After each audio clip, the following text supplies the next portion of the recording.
The sophomore slump is one of the most fabled threats in the movie industry, but Quentin Tarantino busted it when he followed up Reservoir Dogs with the Palme d'Or winning, Oscar-snatching, industry-changing instant classic Pulp Fiction. This is a tasty burger. How then would he follow that up? By going against the grain and adapting a novel, thereby putting his third feature under scrutiny almost immediately. The way I see it, you and me got one thing to talk about. One thing. So did Jackie Brown recover from its initial expectations? Did putting 70 stars Pam Grier and Robert Forster in main roles pay off? Do you now have that Delphonics song stuck in your head? I know you like the Delphonics. They're pretty good. Let's set our levels like we like them and put a cherry on top as we find out what the happened to this movie. Jackie Brown has its origins in something completely different than any other Tarantino script, a book, Elmore Leonard's 1992 crime novel, Rum Punch. And yes, it does seem an odd choice for him to adapt, since he had already written two of the most clever original screenplays of the Sundance age. Can you believe that? Well, I mean, at the time I was told it sounded reasonable. Tarantino actually read Rum Punch before it was even published during the making of Pulp Fiction. As an option for how to follow up Pulp, Tarantino snatched up the rights to three Leonard novels, Freaky Deaky, Kill Shot, and Rum Punch. You'll notice none of these are titled Jackie Brown. That's because the protagonist of Rum Punch was actually named Jackie Burke. Oh, come on, girl. You know I was just playing with you. I ain't playing with you. Tarantino was going to pawn off the script on another unnamed director until he decided to reread it, ultimately choosing it as his third outing. In the process of adapting it, Tarantino was unable to come up with a suitable white actress, Jackie Burke being a white character, to write for. A black actress, he thought, could give the character more depth, and so he changed Jackie's race, in turn renaming her Jackie Brown. What's this? What's that shit?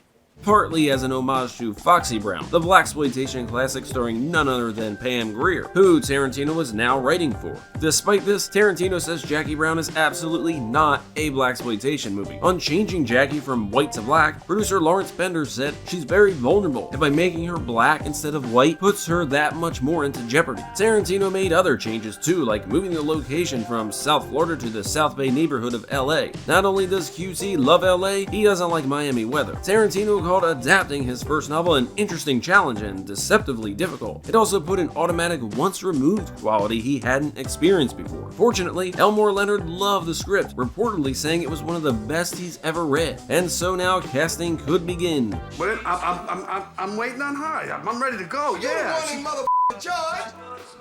Well, that might she keep saying in a minute, right? Go in there and grab that bitch by the head, drag her ass out of there. This is my goddamn money. Tarantino easily landed Pam Greer, then bouncing around in mostly thankless roles in movies like Escape from LA and Mars Attacks. Get your butt on that bus. Get on that bus, boy. Y'all was tripping all over you. You get back there and I don't want to hear another word out of you. You hear me? I heard that. She actually thought the director wanted her to play Melanie, but QT and PG's relationship goes back even further. He originally wanted her to play Jody in Pulp Fiction, but she was dismissed after it was determined that Eric Stoltz wouldn't make it out of the room with his dick intact if he ever talked to Pam Grier that way. I don't know you. Who is this? Don't come here. I'm hanging up the phone. Prank caller. Prank caller. The role eventually went to Rosanna Arquette. Upon meeting Tarantino at his office, Greer was suspicious of how many Pam Grier movie posters he had hanging up. She figured this was a put-on, an intentional setup, but QT admitted, I was going to take them down because you were coming over. For bail bondsman Max Cherry, major names like Paul Newman and Gene Hackman were attached. Even the great but less commercial John Saxon circled the role. However, Tarantino found inspiration in an even more unlikely source, the 1980 Jaws ripoff Alligator, starring the great Robert Forster, in a performance that Tarantino actually ranked higher than Robert De Niro's in Raging Bull that year. Yeah, you believe me now. No dream. When did I ever doubt you? On the role, Forster said, "Oh, my career was dead. I didn't have an agent, a manager, a lawyer, nothing. I was hoping some kid who liked me growing up would turn into a movie maker and give me a good job." Like Greer, Forster also auditioned for a prior Tarantino flick, trying out for Joe in Reservoir Dogs before Lawrence Tierney got it. How about if I'm Mr. Purple? I mean, that sounds good to me. I'll be Mr. Purple. You're not Mr. Purple. Some guy on some other job is Mr. Purple. You're Mr. Pink. There is another Pam Grier link too. Forster also worked on Larry Cohen's original Gangsters the year prior, although they did not share the screen. For the role of recently freed from prison Lewis, Tarantino went with Robert De Niro, who he knew through Harvey Keitel. Wonder if he saw Tarantino's top 10 performances of 1980 list.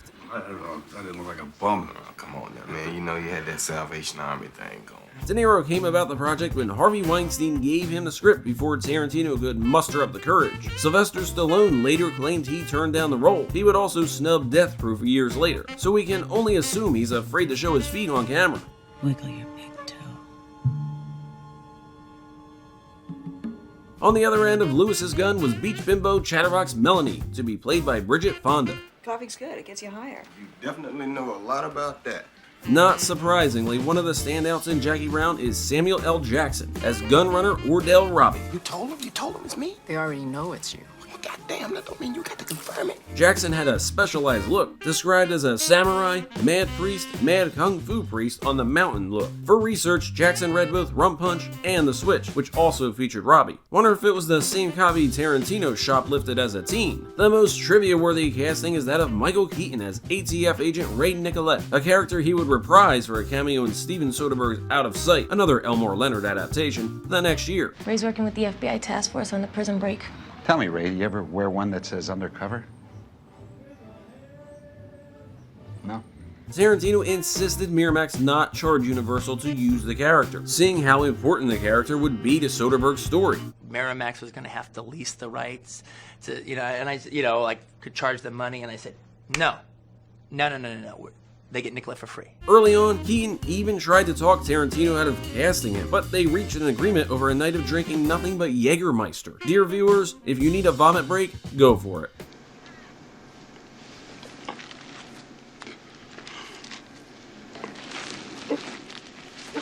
Greenlit at a $12 million budget, Jackie Brown had a relatively smooth production. As mentioned earlier, Tarantino moved the story's location from Miami to LA, where his other films were set. However, unlike his other films, the visuals of the locations took precedence, with production designer Dave Wasco stating, "The South Bay offers the Los Angeles of 10 to 15 years ago." And while Jackie Brown isn't a period piece per se, key characters drive cars that serve as time capsules. For example, Ordell drives a 1975 Mercedes-Benz SL. Don't touch my levels now. I got them set just like I like them. Sure.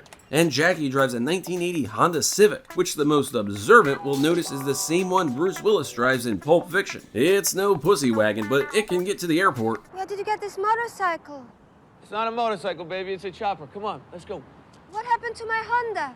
I'm sorry, baby. I had to crash that Honda. Another time capsule element of Jackie Brown is the soundtrack, stacked with soulful and funky 70s tracks like Bobby Womack's Across 110th Street, the title song from the 1972 blaxploitation action film, used in the film's The Graduate-inspired opening scene. There too is the Brother Johnson's Strawberry Letter 23, Bloodstone's Natural High, and, of course, the Delphonics' Didn't I Blow Your Mind This Time, which plays as if it's the film's official theme. To build the world in which Jackie Brown takes place, there was an agreed upon goal to create and maintain a more realistic environment, with the team using as few stand-ins as possible. Wasco had to veer away from the Jackrabbit Slims aesthetic. That is, there couldn't be anything on screen that was, quote, eye-popping and rock and rolling. Cinematographer Guillermo Navarro also, quote, didn't shoot with slow-speed film, which produces lush color, but with faster film that makes for a flatter effect on screen. But it wasn't all business. The production of Jackie Brown let loose one day, Skirt Day, in which all the male crew members had to show a little leg. Of note, Tarantino wore a kilt.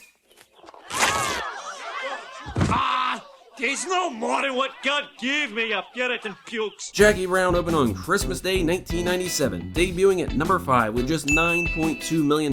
Behind that year's behemoth Titanic, Bond flick Tomorrow Never Dies in its second week, the debuting As Good As It Gets, and the fourth week of Mouse Hunt.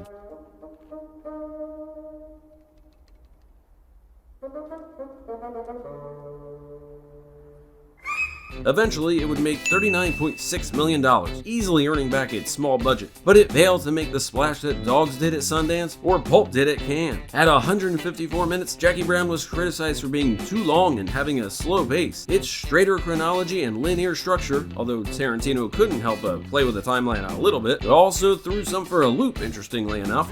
Maybe, but at that moment, I don't know. But the loudest criticism came from Spike Lee, who blasted Tarantino for the film's use of the N-word, uttered 38 times, saying, what does he want to be made, an honorary black man? Well, he did seem to be trying to be an honorary Aussie in Django Unchained. I said a white boy. Shut up, Black.